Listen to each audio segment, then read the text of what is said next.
പണ്ട് നമ്മളൊരു ചൊല്ല് പറയാറുണ്ട്, അഞ്ഞനമെന്നാൽ എനിക്കറിയാം മഞ്ഞൾ പോലെ വെളുത്തിട്ടാണ്. അതുപോലെയാണ് ചില ആളുകളുടെ അറിവുകൾ.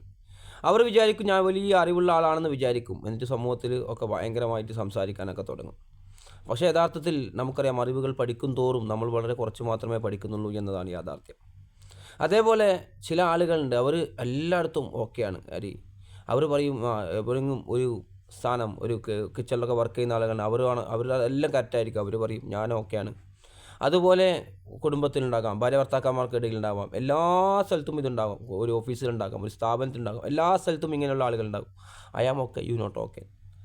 എൻ്റെ അഭിപ്രായം ശരി, എൻ്റേത് മാത്രമാണ് ശരി, ഞാൻ എല്ലാം അറിയുന്ന ആളാണെന്നുള്ളൊരു ഭാവമാണ് ഇത്. ഒരിക്കലും അത് ഒരു അറിവന്വേഷിക്കുന്ന വിദ്യാർത്ഥിക്കോ അറിവ് പഠിക്കുന്നവനോ ഒരു സാധാരണ നല്ലൊരു വ്യക്തിത്വങ്ങൾ ഉള്ള ഒരു വ്യക്തിക്കോ ഒരിക്കലും അത് യോജിച്ചതല്ല. മറ്റൊരാളുടെ അഭിപ്രായത്തെ സ്വീകരിക്കാനും മനസ്സിലാക്കാനും വിലയിരുത്താനൊക്കെ നമ്മൾ തയ്യാറാകണം.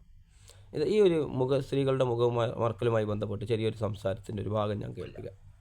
ഈ സാഹചര്യം മുതലെടുത്താണ് ഈ അടുത്ത സമയത്ത് ഛത്തീസ്ഗഡിലോ അതിന് മുമ്പുള്ളൊരു കാര്യം, ഇതിനെ സംബന്ധിച്ചൊരു ഖണ്ഡിതമായ അഭിപ്രായം ഇല്ല എന്നത് തന്നെയാണ് ഇതിനെ സംബന്ധിച്ച് വിവിധ മതസംഘടനകളുമായി ബന്ധപ്പെട്ട ആളുകളുടെ നിലപാട്. പക്ഷേ ഈ സംഘടനകളൊന്നും തന്നെ ഇതിലൊരു കൃത്യമായ അഭിപ്രായം പൊതുസമൂഹത്തിൽ പറയാൻ തയ്യാറാകുന്നില്ല എന്നതും നാളുകളിൽ ഇത് നിരോധിക്കപ്പെടുമെന്നും ഇതിന്റെ പിന്നിലുണ്ടാകുന്ന എല്ലാ ക്രമസമാധാന പ്രശ്നങ്ങൾക്കും ഒരു മതം ഉത്തരവാദിയാകേണ്ടി വരും എന്നുള്ള കാര്യത്തിൽ യാതൊരു തർക്കവുമില്ല. അപ്പം ഞാൻ പറയാൻ ഉദ്ദേശിക്കുന്നതല്ല അദ്ദേഹത്തിൻ്റെ ഈ കാര്യമല്ല. ഇതിപ്പോൾ നമുക്കറിയാം, ഒരുപാട് പണ്ഡിതന്മാർ പറഞ്ഞിട്ടുണ്ട്. പണ്ട് മുതലേ അഭിപ്രായ വ്യത്യാസമുള്ള വിഷയമാണെന്ന് സ്ത്രീകളുടെ മുഖം മറക്കലുമായി ബന്ധപ്പെട്ട്. ഇയാൾ പറയുന്ന കേട്ടാൽ തോന്നും അതിലൊരുപാട് കമൻ്റ് ഉണ്ടായിരുന്നു, പക്ഷേ ഇത് ഈ ഫോണ് കുറച്ച് ഹാങ് പോലെയാണ്, ഇരിക്കാൻ കഴിഞ്ഞില്ല. അപ്പോൾ ഒരുപാട് കമൻറ്റുകളിൽ നല്ല നല്ല അബ്ദുള്ള എന്ന് പറഞ്ഞിട്ട് നല്ല നല്ല പേരുകളുള്ള ആളുകൾ അവർ എഴുതുന്ന കമൻറ്റുകൾ വിചാരിച്ചാൽ നമ്മൾ തോന്നും ഇത് ഇസ്ലാമിൽ എന്തോ ഒരു നിസ്സാരമായ കാര്യമാണ്, വേണമെങ്കിൽ ചെയ്താൽ മതി, അല്ലെങ്കിൽ ചെയ്തില്ലെങ്കിൽ പ്രശ്നമില്ല, അതൊക്കെ ചെയ്യൽ ഹറാമാണോ എന്നൊക്കെ തോന്നിപ്പോകും ചിലത് വായിച്ചാൽ. മുഖം മറക്കൽ സ്ത്രീകൾക്ക് നിഷിദ്ധമായ കാര്യമാണെന്നൊക്കെ തോന്നിപ്പോകും വായിച്ചാൽ.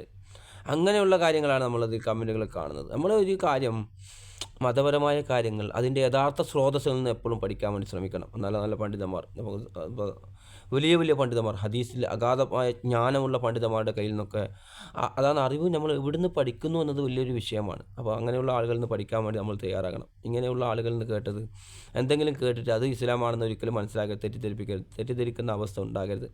പ്രവാചകൻ പറഞ്ഞാൽ അവസാന കാലഘട്ടം വരും. അന്ന് വരുമ്പോൾ അവരിലെ കുറച്ച് അറിയുന്ന ആളുകൾ എന്ന് അവർ വിചാരിക്കുന്ന ആളുകൾക്ക് ഒരു അറിവുണ്ടാവില്ല. അവരുടെ അറിവിൻ്റെ അടിസ്ഥാനത്തിൽ പല കാര്യങ്ങളും പറയും, അത് അവരുടെ അനുയായികൾ വിശ്വസിക്കും. ഇപ്പോൾ നമുക്കറിയാം, അവസാന കാലഘട്ടം വരുമ്പോൾ ലാ ഇലാഹ ഇല്ലല്ലാഹ് പറയാൻ പോലും ആളുകൾ ഉണ്ടാവില്ല. അങ്ങനത്തെ അവസ്ഥ വരും എന്ന് നമുക്ക് പഠിച്ചിട്ടുണ്ട്. അപ്പോൾ ഇവിടെ നമ്മൾ കൃത്യമായി മനസ്സിലാക്കണം ഈ വിഷയത്തിൽ എന്താണ് നമ്മൾ മുഖം മറക്കലുമായി ബന്ധപ്പെട്ട്. ഇത് അഭിപ്രായ വ്യത്യാസം എന്ന് പറഞ്ഞാൽ ചെറിയ രണ്ട് അഭിപ്രായം എന്ന് പറയുമ്പോൾ ഒരു അഭിപ്രായത്തിന്, ഏത് വിഷയത്തിൽ രണ്ട് അഭിപ്രായം ഉണ്ടെന്ന് പറയുമ്പോൾ നമ്മൾ മനസ്സിലാക്കേണ്ടത് ഈ ഒരു അഭിപ്രായത്തിന് ഒരു വിലയില്ല എന്നല്ല. അവരുടെ വീക്ഷണത്തിൽ നോക്കുമ്പോൾ ഒരു അഭിപ്രായം പറഞ്ഞു, ഇവർ കുറച്ച് കാര്യങ്ങൾ പഠിച്ചിട്ട് ഇവരുടേതായ ഒരു അഭിപ്രായം പറഞ്ഞു എന്ന് മാത്രം. ഇപ്പോൾ ഇദ്ദേഹം പറഞ്ഞ ആൾ തന്നെ, ഞാനിപ്പോൾ ഉദ്ദേശിച്ച് ഇദ്ദേഹം ഷെയ്ഖ് ഇബ്നു ബാസിനെയാണ്. ഇപ്പോൾ ഇപ്പോൾ ഇദ്ദേഹം പറയുന്ന ആളുകൾ തന്നെ നമ്മൾ നോക്കുകയാണെങ്കിൽ അവരുടെ ഭാര്യമാരും മക്കളും ഒക്കെ മുഖമൊക്കെ മറച്ചതായിട്ട് പുറത്തു പോകുന്നതായിട്ടുള്ള രംഗങ്ങൾ നമ്മൾ കാണാൻ വേണ്ടിയും വായിക്കാൻ വേണ്ടിയൊക്കെ നമുക്ക് സാധിക്കും. ഇവിടെ ഞാൻ പറഞ്ഞു പണ്ട് മുതൽ അഭിപ്രായ വ്യത്യാസമുണ്ട്. കാരണം സൂറത്ത് അഹ്സാബിൻ്റെ 33-59 വചനത്തെ വിശദീകരിച്ചുകൊണ്ടാണ് ഈ ഇബ്നു അബ്ബാസ് റളിയല്ലാഹുവിനെ പോലുള്ള ആളുകളാണ് പറഞ്ഞത് മുഖം മറക്കൽ നിർബന്ധമാണ്, അവർക്ക് നിർബന്ധമായി അവർ മുഖം മറച്ച് പുറത്തു പോകണം. കാരണം പ്രവാചകൻ സല്ലല്ലാഹു അലൈഹി വസല്ലം തലയിൽ കൈവച്ചുകൊണ്ടാണ് ആരോ പറഞ്ഞത്, ഇബ്നു അബ്ബാസ് റളിയല്ലാഹുവിനോട് പറഞ്ഞത്, താങ്കൾക്ക് അള്ളാഹു ഖുർആനിൽ അഗാധമായ വിജ്ഞാനം നൽകട്ടെ എന്ന് പറഞ്ഞ സഹാബിയാണ്. നമുക്കറിയാം റഹീസുൽ മുഫസ്സിരീൻ ഇബ്നു അബ്ബാസ് റളിയല്ലാഹുവിനെ കുറിച്ച് പറയപ്പെടാറുള്ളത്.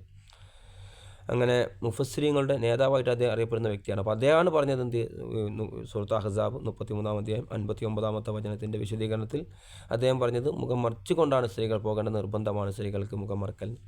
അതേപോലെ എന്തുകൊണ്ടാണ് ചില പണ്ഡിതന്മാർ പറയുന്നത് മുഖം മറക്കൽ അവർക്ക് നിർബന്ധമില്ല എന്ന വിഷയം, അത് വിശുദ്ധ ഖുർആൻ 24 സൂറത്ത് നൂറിൻ്റെ 31 വചനത്തിൻ്റെ അടിസ്ഥാനമാക്കിയാണ് അവർ പറയാറുള്ളത് സ്ത്രീകൾക്ക് മുഖം മറക്കേണ്ടതില്ല. അതേപോലെ ഇത്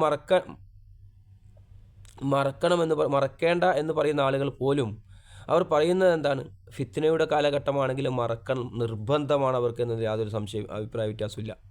ഇത് ഫിത്നയുടെ കാലഘട്ടമാണോ? ഒരു സ്ത്രീ എങ്ങനെയാണ് മനസ്സിലാക്കുന്നത്? മുഖം നോക്കിയിട്ടുള്ള ആളുകൾ അവരുടെ സൗന്ദര്യവും, ഇപ്പം നമുക്കറിയാം ടെക്നോളജി വർദ്ധിച്ചു, അവരുടെ മുഖത്തിൻ്റെ എക്സ്പ്രഷൻ നോക്കിയിട്ട് കാര്യങ്ങൾ പറയുന്ന അവസ്ഥയിലേക്ക് എത്തി. മുഖം നോക്കിയാൽ എത്രമാത്രം അവളെക്കുറിച്ച് മനസ്സിലാക്കാനും പറയാനും പറ്റും എന്നതിന് മനസ്സിലാക്കി.